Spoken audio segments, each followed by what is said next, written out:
ज्ञानाञ्जनेन शलाकया चक्षुरुन्मिलितं येन तस्मै श्रीगुरवे नमः। हे कृष्ण करुणा सिन्धु दीनबन्धु जगत्पते गोपीश गोपीकान्त राधाकान्त नमोस्तुते। तप्त काञ्चन गौराङ्गी नीरावती वृन्दावनेश्वरी वृषभानुसुते देवी तं प्रणमामि हरिप्रिये। वसुदेवसुतं देवं कंसचानूरमर्दनं देवकी परमानन्दं कृष्णं वन्दे जगद्गुरुं। जय श्री राधे। এখন আমি একটু শ্রীমদ্ ভাগবত থেকে পাঠ করছি।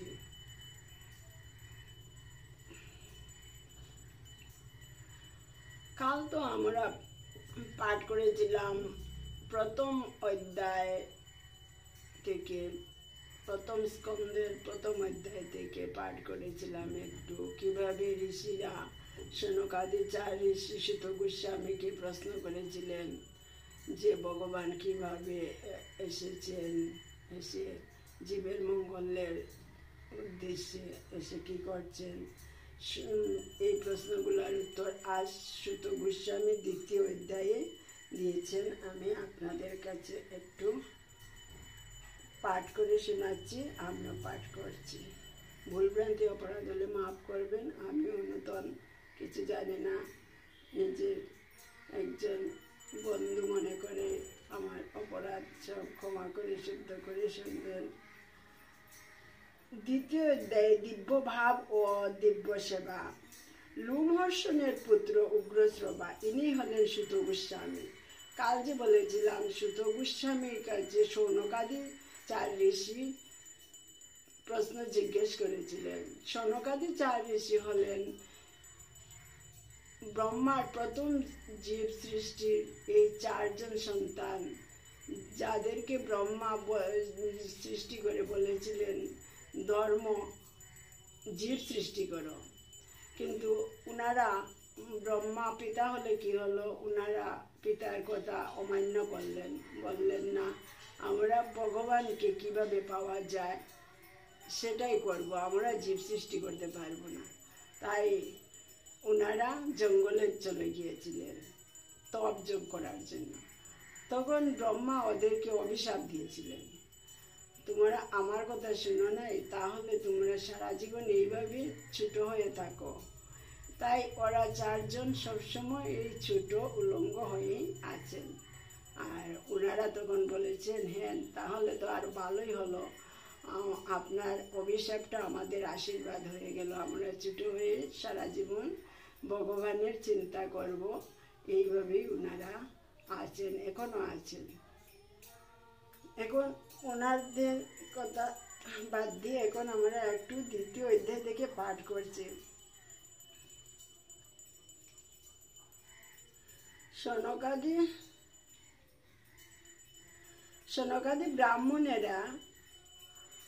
ব্রাহ্মণদের সেই সব প্রশ্নে সম্পূর্ণরূপে পরিতৃপ্ত হয়ে তাদের ধন্যবাদ জানালেন এবং তাদের প্রশ্নের উত্তর দিতে শুরু করলেন।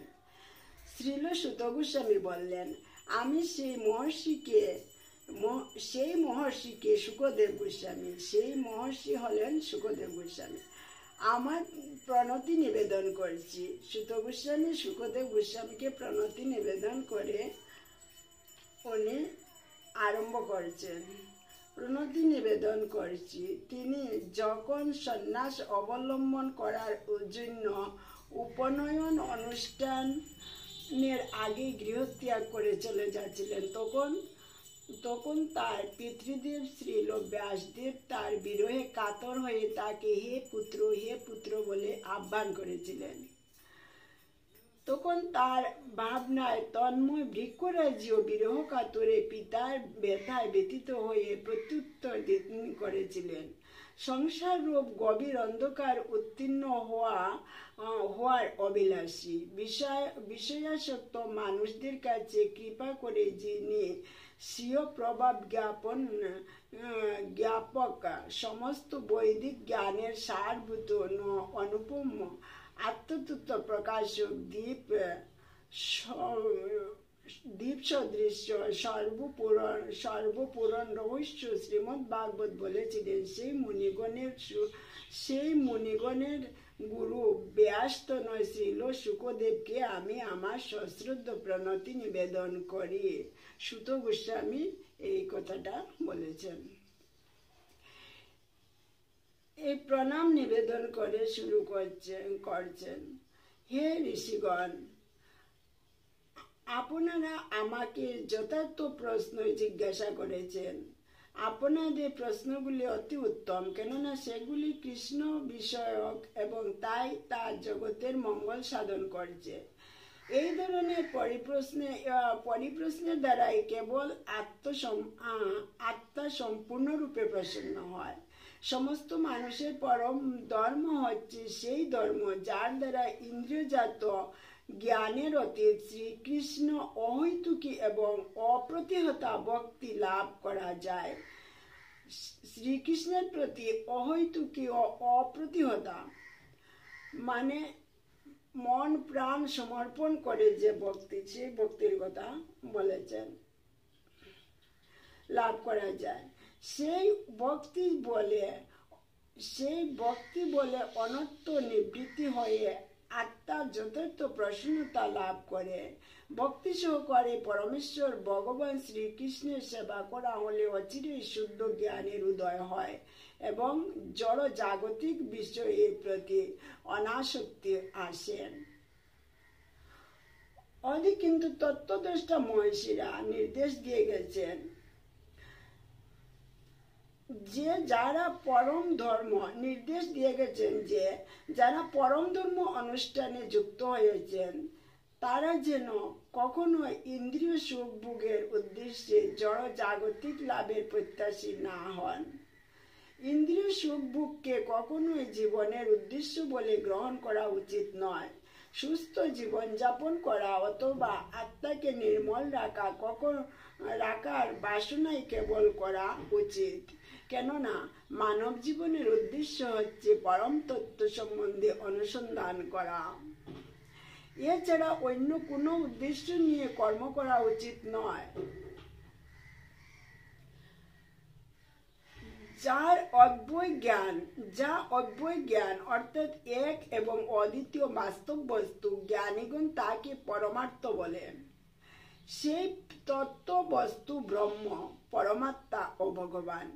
এই ত্রিবিধ সংজ্ঞায় সংগীত বা কথিত হন।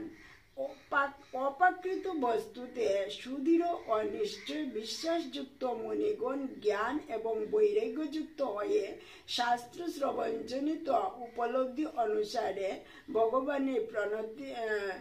ভগবানের প্রতি প্রেমময়ী সেবার দ্বারা তাদের শুদ্ধ হৃদয়ে পরমাত্মা রূপে সেই তত্ত্ববস্তুকে দর্শন করেন। হে দ্বিজশ্রেষ্ঠ, তাই সিদ্ধান্ত করা হয়েছে যে স্বীয় প্রবণতা অনুসারে বর্ণাশ্রম ধর্ম পালন করার মাধ্যমে পরমেশ্বর ভগবান শ্রীহরি সন্তুষ্টি বিধান করাই হচ্ছে স্বধর্মের চরম ফল। তাই একাগ্র চিত্তে নিরন্তর ভক্তবৎসল ভগবানের মহিমা কীর্তন শ্রবণ স্মরণ এবং তার আরাধনা করা কর্তব্য। পরমেশ্বর ভগবানের অনুসরণ রূপ তরবারের দ্বারা যথার্থ জ্ঞানী পুরুষেরা কর্মবন্ধন ছেদন করেন। হে ব্রাহ্মণ ঋষিগণ, সব রকমের পাপ থেকে সম্পূর্ণভাবে মুক্ত ভগভক্তদের সেবা করার ফলে মহৎ সেবা সাধিত হয়। এই ধরনের সেবার ফলে কৃষ্ণ কথা শ্রবণে আসক্তির উদয় হয়। পরমেশ্বর ভগবান শ্রীকৃষ্ণ, যিনি পরমাত্মা রূপে সকলের হৃদয়ে বিরাজ করেন এবং যিনি হচ্ছেন সাধুবর্গের সুহৃদ, তিনি তার পবিত্র কথা শ্রবণ ও কীর্তনে রতিযুক্ত ভক্তদের হৃদয়ের সমস্ত ভোগ বাসনা বিনাশ করেন। নিয়মিতভাবে শ্রীমদ্ ভাগবত শ্রবণ করলে এবং ভগবানের শুদ্ধ ভক্তের সেবা করলে, শ্রীমদ্ ভাগবত শ্রবণ করলে এবং ভগবানের শুদ্ধ ভক্তের সেবা করলে হৃদয়ের সমস্ত কুলস সম্পূর্ণভাবে বিনষ্ট হয় এবং তখন উত্তম শ্লোকের দ্বারা বন্দিত পরমেশ্বর ভগবান শ্রীকৃষ্ণের প্রতি প্রেমময়ী ভক্তি সুদৃঢ় রূপে প্রতিষ্ঠিত হয়। যখন হৃদয়ে নৈষ্ঠিক ভক্তির উদয় হয়, তখন রজ ও তমগুণের প্রভাবজাত কাম, ক্রোধ, লোভ ইত্যাদি রিপুসমূহ হৃদয় থেকে বিদূরিত হয়ে যায়। তখন ভক্ত সত্যগুণে অধিষ্ঠিত হয়ে সম্পূর্ণরূপে প্রসন্ন হন। এইভাবে শুদ্ধ সত্যে অধিষ্ঠিত হয়ে ভক্তি যুগে যুক্ত হওয়ার ফলে যার চিত্ত প্রসন্ন হয়েছে, তিনি সব রকম জড় বন্ধন মুক্ত হয়ে ভগবত তত্ত্ব বিজ্ঞান উপলব্ধি করেন। আত্মার আত্মা পরমাত্মা ভগবানকে দর্শন হলে হৃদয় গ্রন্থি ছিন্ন হয়, সমস্ত সংশয় দূর হয় এবং সমস্ত কর্মফল ক্ষয়প্রাপ্ত হয়। তাই সমস্ত পরমার্থবাদীরা চিরকাল গভীর আনন্দ সহকারে পরমেশ্বর ভগবান শ্রীকৃষ্ণের সেবা করে আসছেন, কেননা এই ধরনের প্রেমময়ী সেবা আত্মাকে অনুপ্রাণিত করে। পরমেশ্বর ভগবান সত্য, রজ এবং তম নামক জড়া প্রকৃতির তিনটি গুণের সঙ্গে পরোক্ষভাবে যুক্ত। জড় জগতের সৃষ্টি, পালন এবং বিনাশের জন্য তিনি ব্রহ্মা, বিষ্ণু এবং শিব এই তিনটি গুণজাত রূপ ধারণ করেন। এই তিনটি রূপের মধ্যে সমস্ত মানুষই সত্যগুণজাত রূপ বিষ্ণুর থেকে আত্যন্তিক মঙ্গল লাভ করে থাকেন। বৈদিক যজ্ঞের মাধ্যমে উচ্চতর জ্ঞান লাভ করা যায়, তেমনি রজগুণ তমগুণ অপেক্ষা শ্রেয়, কিন্তু সত্যগুণ সর্বশ্রেষ্ঠ, কেননা সত্যগুণের দ্বারা আমরা পরম সত্যকে উপলব্ধি করতে পারি। পূর্বে সমস্ত মহর্ষিরা পরমেশ্বর ভগবানের সেবা করেছিলেন, কেননা তিনি জড়া প্রকৃতির তিনটি গুণের অতীত। তারা জড়জগতের বন্ধন থেকে মুক্ত হয়ে আত্যন্তিক মঙ্গল সাধনের জন্য তার আরাধনা করেছিলেন। যারা সেই সমস্ত মহাত্মাদের পদাঙ্ক অনুসরণ করেন, তারাও এই জড়জগতের বন্ধন থেকে মুক্ত হওয়ার যোগ্যতা অর্জন করেন। যারা মুক্তি লাভের জন্য ঐক্লান্তিকভাবে আগ্রহী, তারা অবশ্যই অসহায়িত এবং তারা সকলের প্রতি শ্রদ্ধাপরায়ণ। তথাপি তারা ভয়ঙ্কর আকৃতি বিশিষ্ট দেবদেবীদের ত্যাগ করে কেবল পরমেশ্বর ভগবান শ্রী বিষ্ণু ও তার অংশ অবতারদের নিত্য আনন্দময় রূপের আরাধনা করেন। যারা রজ ও তমগুণের অধীন, তারা পিতৃপুরুষ, ভূত এবং প্রজাপতিদের পূজা করেন, কেননা তারা স্ত্রী, ঐশ্বর্য, শক্তি এবং সন্তান সন্ততি আদি জড় বিষয়ভোগের বাসনার দ্বারা প্রভাবিত। এই পরমেশ্বর ভগবান স্বয়ং নির্গুণ হয়েও প্রথম কার্যকারণাত্মিকা ত্রিগুণময় স্বীয় বহিরঙ্গা শক্তি মায়াকে নিরীক্ষণ করে এই বিশ্ব সৃষ্টি করেছিলেন। জড়জগৎ সৃষ্টি করার পর ভগবান নিজেকে বিস্তার করে তার মধ্যে প্রবেশ করেন। যদিও তিনি জড়া প্রকৃতির গুণগুলির মধ্যে অবস্থিত এবং যদিও মনে হয় যে এই জড়জগতে তার সৃষ্টি হয়েছে, তবুও তিনি তার অপ্রাকৃত স্তরে অধিষ্ঠিত এবং পূর্ণ জ্ঞানময়। আগুন যেমন কাঠের মধ্যে নিহিত থাকে, তেমনি পরমেশ্বর ভগবান ও পরমাত্মা রূপে সব কিছুর মধ্যে পরিব্যাপ্ত। যদিও তিনি অদ্বিতীয় পরম পুরুষ, তবুও মনে হয় তিনি যেন নানা রূপে প্রকাশিত হয়েছেন।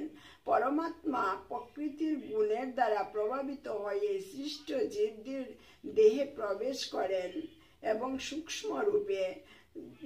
সূক্ষ্ম মনের দ্বারা তাদের এই সমস্ত গুণগুলি প্রতিক্রিয়া ভোগ করেন। এইভাবে সমস্ত জগতের প্রতি দেবতা, মনুষ্য এবং পশু অধ্যুষিত সমস্ত গ্রহ লোকগুলি প্রতিপালন করেন। বিভিন্ন অবতারে তিনি তার লীলা বিলাস করে বিশুদ্ধ সত্যে অধিষ্ঠিত জীবসমূহকে উদ্ধার করেন। এইভাবে সুত গোস্বামী সনকাদি 4 ঋষির প্রশ্নের উত্তর দিয়েছেন যে ভগবান কে এবং কিভাবে এই জড় জগৎ চালাচ্ছেন। উনি সর্বকারণের কারণ ভগবান, অনাদির আদি আমার প্রাণ গোবিন্দ। জয় শ্রী রাধে। ভুলভ্রান্তি অপরাধ হলে মাফ করবেন। হরে কৃষ্ণ কৃষ্ণ কৃষ্ণ হরে হরে, হরে রাম